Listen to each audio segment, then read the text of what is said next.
कन्हैया कहते हैं श्रीमान आपका जो कंधा है ना ये उठा हुआ है, थोड़ा मैं देखूं तो आपके कंधे को।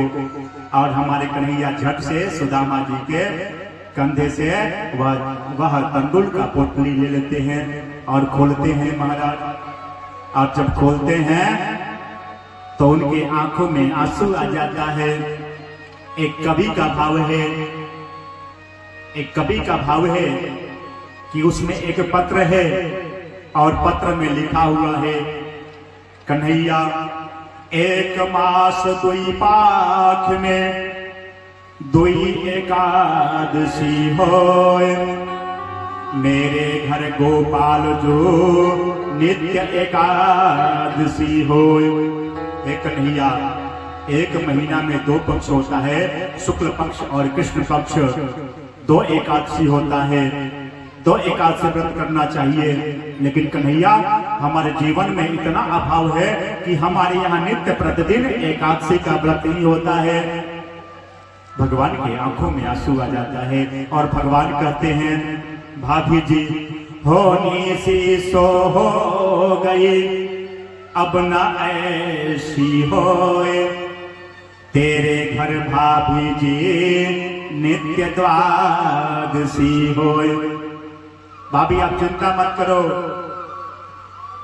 जो होना था वो तो हो गया, और जाओ आज के बाद से आपके अनित्य प्रतिदिन द्वादशी होगा, चकाचक 56 प्रकार का व्यंजन बनाना और खूब चकाचक पाना। और हमारे कन्हैया क्या करते हैं, एक मुट्ठी चावल लेते हैं,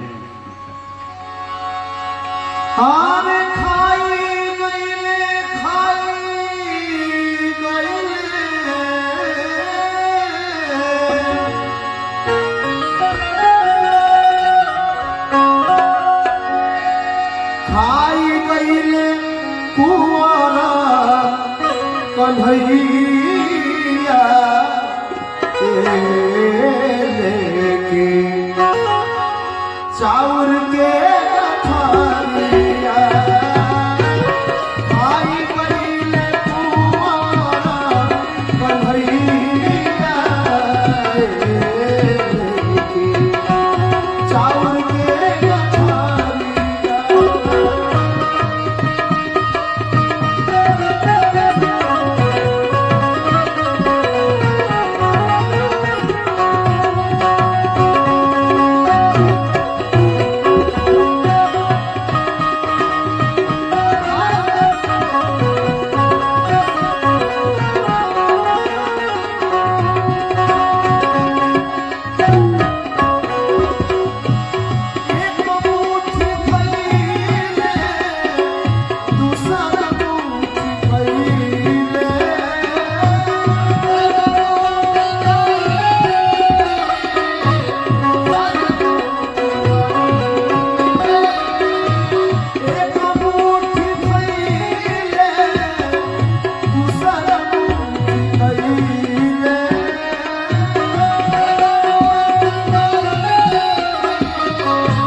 थालिया।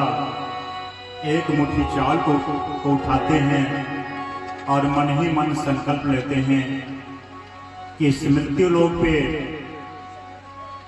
जो संसारिक व्यक्तियों को सुख प्राप्त होता है वह सारा सुख हमारे सुदामा जी को मिल जाए। दूसरा मुट्ठी चावल उठाते हैं और कहते हैं कि अनेना, जो सुख राजा इंद्र को स्वर्ग में प्राप्त होता है वह समस्त सुख सुदामा जी को प्राप्त हो जाए।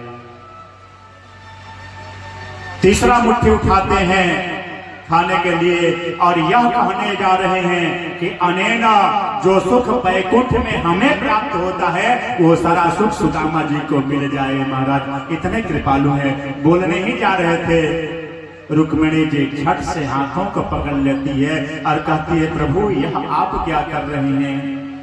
ब्राह्मण को एक बार दान दे दिया जाता है तो क्या फिर वापस लिया जाता है? अरे हम लोग रहेंगे कहाँ? अगर आप बैकुंठ दे देंगे तो हम लोग कहाँ रहेंगे? और बाह्य मन से कहती है कि प्रभु यह कच्चा चावल है, ज्यादा खाएंगे तो आपका पेट खराब हो जाएगा। सुदामा जी कहते हैं, हाँ मित्र, रुक्मिणी ठीक बोल रही हैं। अरे ज्यादा चावल मत खाओ, यह कच्चा है, तुम्हारा पेट खराब हो जाएगा। इधर सुदामा जी को क्या पता कि भगवान हमें सभी सुख दे दिए, लेकिन